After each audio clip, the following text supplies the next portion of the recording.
This video is made possible by Gerald Subaru. You know Subaru makes fantastic cars, and Gerald Subaru in Naperville matches those vehicles with fantastic service as well. Visit GeraldSubaruNaperville.com to start your new car search today. Alright, what's up guys? My name is Zach, and today I am driving a 2022 Subaru Outback Wilderness. Up front is a 2.4 liter turbocharged flat 4, and down below is a CVT. Now I'm super excited to be driving this here Outback Wilderness for really one reason and one reason only.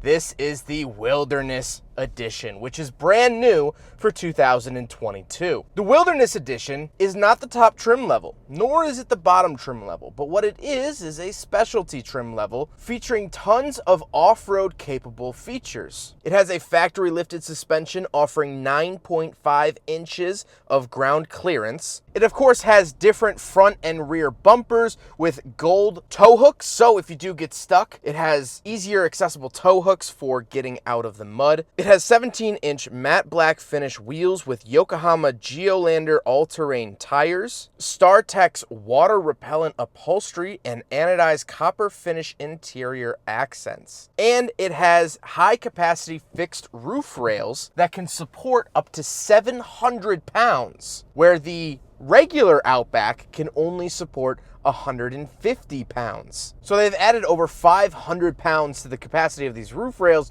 which is absolutely fabulous. But before we get on with the rest of the video, if you are interested in helping out the channel, there are some links in the description below for some products that go towards helping the channel. There is a suction cup license plate from Con Plates. There is a fixed OBD2 Bluetooth sensor to help diagnose your car issues, and there is Cash for Cars that helps you sell your vehicle quickly. Again, if you'd like to help out the channel, please click the links in the description below. Let's get on with the video. So let's get back to that 2.4 liter flat 4 turbocharged engine. Well, it puts out about 260 horsepower and gets you 22 miles to the gallon in the city, 26 on the highway, which is to be expected out of a flat 4 turbo engine that is also all-wheel drive. All-wheel drive tends to cut into fuel economy across the board. But I really like this 2.4 turbo engine. I've driven it in several different vehicles. This was originally put in the Subaru Ascent back in 2019. When Subaru found great success in using it in the Ascent, they trickled it down to the Outback and the Legacy. So the Outback and Legacy now get the 2.4 turbo as well. It is also the brand new Subaru WRX STI engine, and rumor has it that they're going to trickle it down into the Forester at some point as well. If you took the turbo off, this is the engine found in the new Subaru BRZ. So, very versatile engine, used in a lot of platforms, and that really says something because Subaru is all in on this engine. If it was unreliable, if they found issues with it, they wouldn't put it in everything. So, it's good to see that they have some faith in it. All right, let's see here, 2.4 turbo. There it is, spools at about 3,500, and it offers a pretty good punch. Am I throwing up my lunch? Not quite, but it definitely offers enough. It's going to be enough, I promise you. Like I said, paired to it is a CVT, which means continuously variable transmission, and I'm not the biggest fan of CVTs. However, in my driving experience, I've never really had a big issue with them. However, this is an off-road oriented car, and I have not driven a CVT off-road. I don't know if that's a good thing. I don't know if that's a bad thing. So if you do plan on doing heavy off-roading in your Subaru Outback, you might want to do a little bit more research into the CVT. Again, I'm not saying it's bad off-road. I'm not saying it's good off-road. I don't know. And last but not least, what is good off-road is the symmetrical all-wheel drive. Subaru has used this system for the last 2 decades at least, and it's fantastic. It's one of the best all-wheel drive systems in the game, and it is symmetrical, sending 50% to the front, 50% to the rear. It's not like one of those fake all-wheel drive systems where like sometimes it'll send power to the rear like once every blue moon. So I really, really like that. So let's talk about the interior. We have a couple interesting accents to talk about. Well, in front of me, I have traditional gauges as well as a screen. On the left is my tachometer and coolant temperature, and on the right is my speedometer and fuel. Then in the center, I get a little configurable gauge giving me some pretty basic information. On the steering wheel on the left, I have my skip track, volume, source, voice commands, phone options, and to the bottom I have my information settings for that center screen we just talked about. Then to the right I have my cruise control options. So this does get Subaru's eyesight system, which means it has radar, cruise control, blind spot monitoring, cross traffic alert, all of that business, and that can be run through the right side of the steering wheel.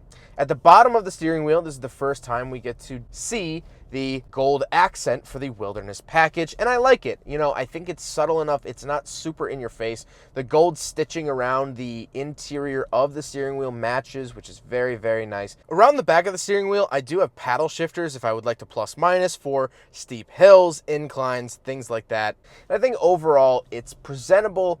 It's not too childish while still remaining fresh and young, as they say. To the left of me, I have my dimmer switch and tailgate options. I can turn off the tailgate sensor, which is nice.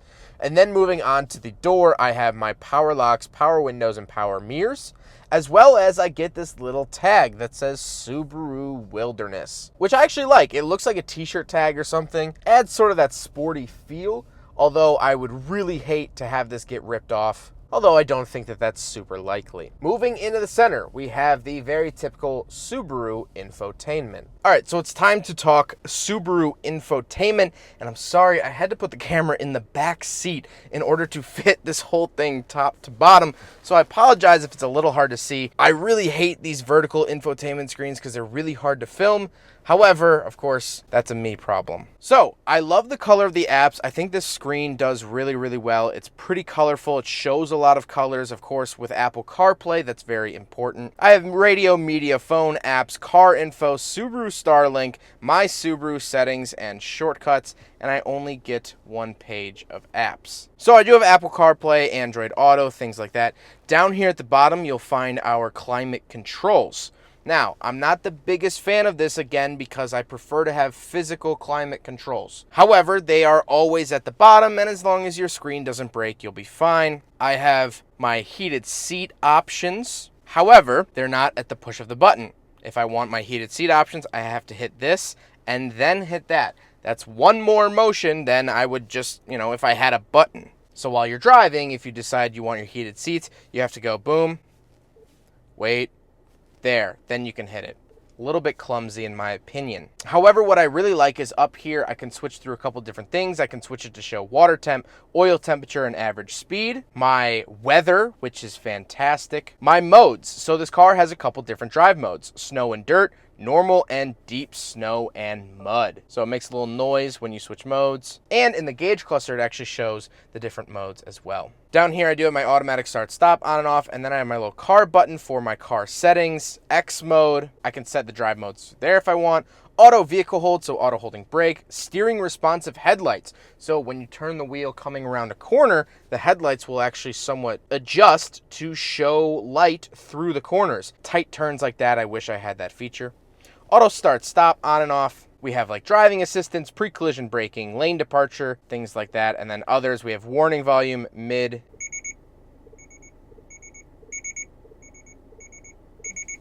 So you can do those adjustments. I'm going to leave that at mid. And that's pretty much it for the screen. And then we'll show the backup camera like so. The lines do adjust when I turn the steering wheel, which is very, very nice.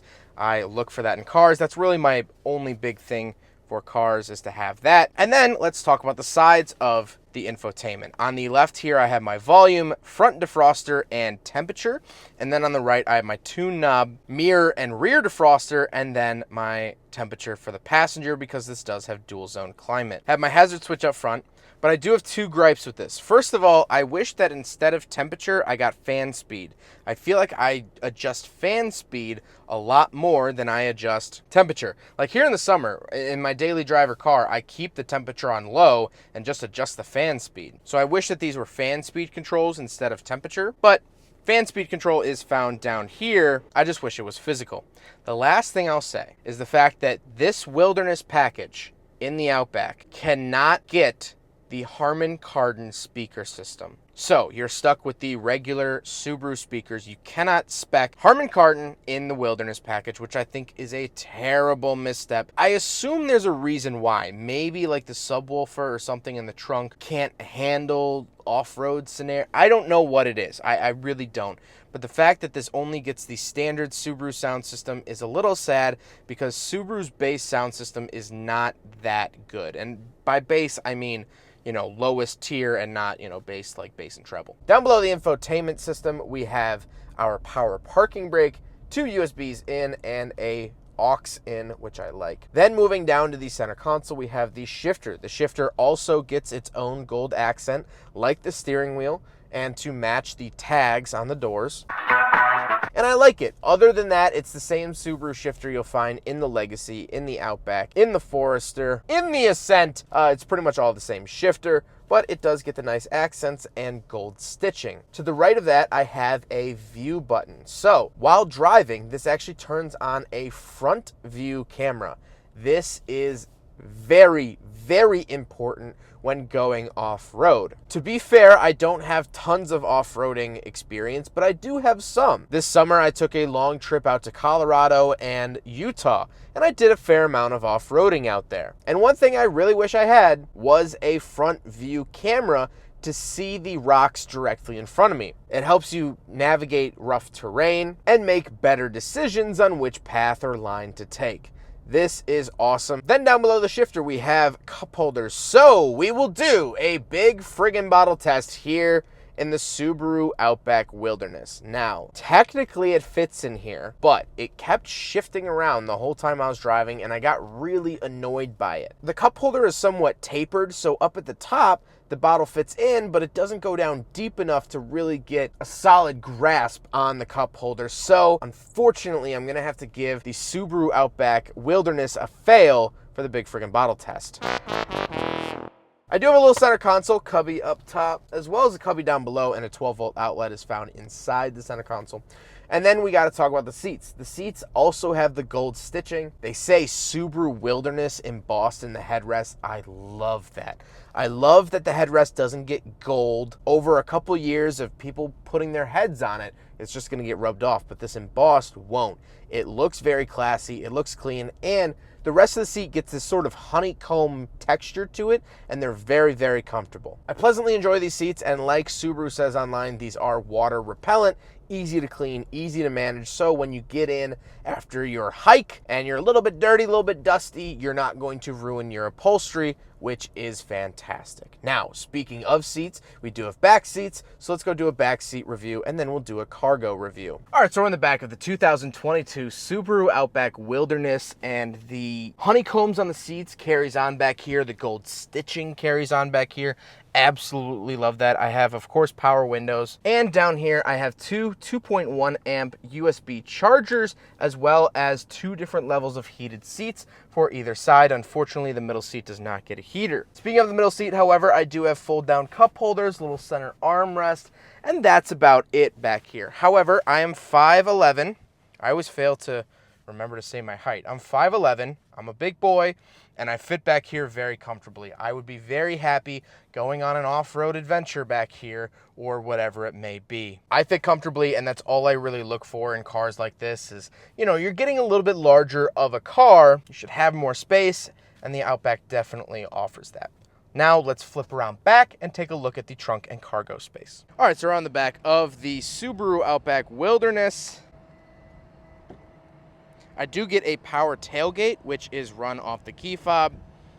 This here is so the Subaru dealer can show off the suspension travel. This does not come with the car, but look at all the space back here. I get this nice privacy cover too that I can pull out. Very, very nice. And of course, these are the floor mats that'll come with the car. It's a brand new car, so I don't want to, you know, pull all that stuff out. And I get these little cargo nets over here, and these are actually to lower the second row of seats. So just pull this handle right here. If you have a bad back, this is awesome. And bada bing, bada boom, we'll pop around the side here. You can get a good glimpse. And now look at all the space. And it comes with this nice rubberized mat. So whatever muddy stuff, pet, whatever you're gonna slide on top of this, it's not gonna completely ruin your seats. which is fantastic. I really love that feature. And overall, the cargo space is great. That's the nice thing about having more of a wagon than a hatchback, is that you get, 3-4 feet of space back here, which is fantastic. Now we got to talk about the looks, and this is one of the most iconic parts of the Wilderness package. You get those black bumpers, you get the gold tow hook accents, you get the lifted ride height over the standard Outback, you get the 17-inch wheels with the Yokohama tires on it, and you get that different roof rack, again with the gold features on it. And last but not least about the exterior, I want to talk about that little black stripe on the hood. Now, you might think that this is just a graphic for design, and I'm sure part of it is, but it actually does have a real purpose. It's matte black, meaning it doesn't reflect light as well. So the idea behind putting it on the hood is in direct sunlight, it actually doesn't reflect as much light into your eyes, blinding you less. Now, this doesn't mean that you shouldn't wear sunglasses. This isn't like, ultra UV protection, but when you're off-roading, especially out in the desert, you need all the help you can get, and so this doesn't reflect as much light into your eyes as the standard Outback hood would. So, smart forward thinking by Subaru. But now, let's get on to my final thoughts on this here Subaru Outback Wilderness. Well, this car was mainly built to be a factory Overlander car. Now, what does Overlander mean? So, the Wikipedia definition for overlanding is such. Overlanding is self-reliant overland travel to remote destinations where the journey is the principal goal. Typically, but not exclusively, it is accomplished with mechanized off-road capable transport from bicycles to trucks, where the principal form of lodging is camping, often lasting for extended lengths of time and spanning international boundaries. So basically, it's going on a road trip without touching the actual road. That's what this car was really built for, off-road adventure. And I have to say, I think Subaru really nailed it on the head. I think it's helpful that I just got back from a journey out west where I wished I had some of these features. I went out there with my girlfriend, and there was one point in Colorado, we were at the Garden of the Gods, just outside Colorado Springs. And if you go behind Balancing Rock, there's a very long gravel road that goes up a mountain. We actually asked some locals, and they said it takes about 3 to 4 hours to travel the complete length of the road. And so we started off on our journey going up this road, and we drove for probably about 40 minutes, and it was washboard, hard, pitted gravel the whole way. Everything was shaking. Everything was dusty. It caked my car, my little Mazda 3, poor thing. And after 40 minutes, we found a cool spot to pull over and watch the sunset. But as we were going back to the car, we had to make the decision, did we want to go further or did we want to return back down to the base of the mountain? And we ended up choosing to go back to the base of the mountain in hopes of not destroying my car any further. Not that my car got destroyed, but we just wanted to be a little bit nicer to it. And my point in bringing that story up is that if I had this car, I would not have turned around. I would have continued on that road with those LED fog lights guiding my way, with the Yokohama tires underneath me, that 9.5 inches of clearance. I would have kept going, and I would have made more memories with the woman I love. Who knows, maybe we would have found something way more interesting, a cooler spot. Maybe we would have seen a bear. Maybe we would have laughed more, enjoyed more. But because I didn't have an off-road capable car, we turned around and went home. And that's what I love about this car, is that it has the capability to do more things, to have more adventures. This is one of those cars that says yes and. Can you go down this trail? Yes, and. It wants to do more. It wants to bring you more places. And I think it's outfitted with really good features. 700 pounds on that roof rail. Amazing. Off-road ready tires from Yokohama. Amazing. Which, by the way, the lift and the tires do not compromise the ride quality. This feels the same as any other Outback, and yet it's higher and on different tires. I don't really feel like I'm on knobby off-road tires. It has the water repellent seats, so you don't have to worry about ruining your upholstery. That was the other thing in Colorado. I have white seats in my car, and it was just so much anxiety every time we went on a hike. Getting back into the car, all right, brush yourself off. Make sure you're not going to ruin the seats. This, that, the other. You don't have to worry about that in this here Outback Wilderness. And I really hope, looking at the badge on the side, it says Subaru Wilderness. I think that's an important and interesting badge because it doesn't say Outback Wilderness. It says Subaru Wilderness, which opens up the possibility of Subaru putting this on other cars. Maybe a Forester Wilderness, maybe a Crosstrek Wilderness, maybe an Ascent Wilderness. Heck, maybe an Impreza Wilderness.